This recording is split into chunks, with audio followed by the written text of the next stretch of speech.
মহানগর ছাত্র দলের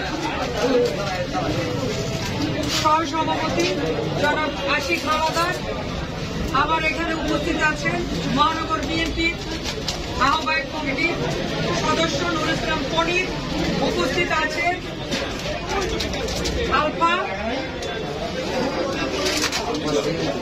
আলফা সিএনজি এবং থ্রি হুইলারের শ্রমিক দলের যুগ্ম আহ্বায়ক বেলাল, উপস্থিত যুগ্ম আহ্বায়ক শাহাবুদ্দিন, যুগ্ম আহ্বায়ক রাজ্জাক, সদস্য শাহিন, উপস্থিত রয়েছেন 5 নং ওয়ার্ডের সম্মানিত সিনিয়র সহসভাপতি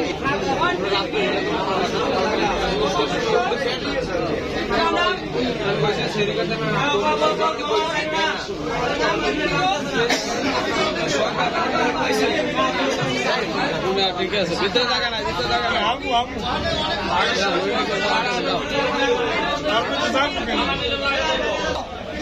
এখানে শ্রমিক দলের অসংখ্য নেতৃবৃন্দ সকলকে জানাচ্ছি আমার মহানগর বিএনপির পক্ষ থেকে আসসালামু আলাইকুম।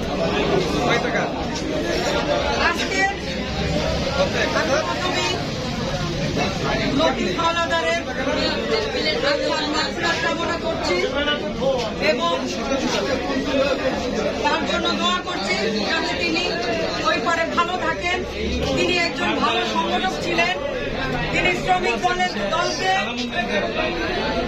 অনেক বছর যাবৎ তিনি এই শ্রমিক দলের নেতৃত্ব দিয়েছেন, কিন্তু আজকে আমরা এই স্বাধীনতার দ্বার প্রান্তে এসে ওনাকে হারিয়েছি। ওনার এই শূন্য স্থান আমরা পূরণ করতে পারবো না, কিন্তু ওনার যে ভালো কাজগুলো আমরা সেইগুলোকে আগামী দিনে আদর্শ মনে করে আমরা এগিয়ে যাব এবং এখানে যত শ্রমিক দলের নেতারা আছেন, আমার ভাষ্য হচ্ছে আপনারা অনেক কষ্ট করছেন এই নতুনবাদ স্থানে, আরো একটু ধৈর্য ধরুন। আগামী দিনে আমাদের দল ক্ষমতায় আসবে ইনশাল্লাহ। আমাদের ভারপ্রাপ্ত চেয়ারম্যান বাংলাদেশে ফিরে আসবেন, আমাদের দেশনেত্রী চিকিৎসা শেষে সুস্থ হয়ে বাংলাদেশে আসবেন এবং আমরা আগামী দিনে যে নির্বাচন হবে সেই নির্বাচনে আমরা আমাদের আরেকবার ভোটের যুদ্ধে অংশগ্রহণ করব এবং আগামী দিনে আমাদের দল ক্ষমতায় আসলে ইনশাল্লাহ আপনাদের যত কষ্ট আছে এবং আপনারা যে বিভিন্ন সময় এই যে ত্যাগ করছেন, আন্দোলন করছেন এবং জেল খেটেছেন, আমরা সব জানি। এখন পর্যন্ত আপনারা এই স্থানে সেই রকম আপনাদের অবস্থান তৈরি করতে পারেন নাই, কারণ যারা এতদিন এই স্থানে ছিল না,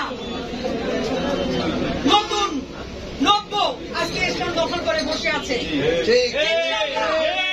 আমরা আগামী দিনে এই নব্য দোসরদের মুক্ত করে আপনারা বসবেন ইনশাল্লাহ।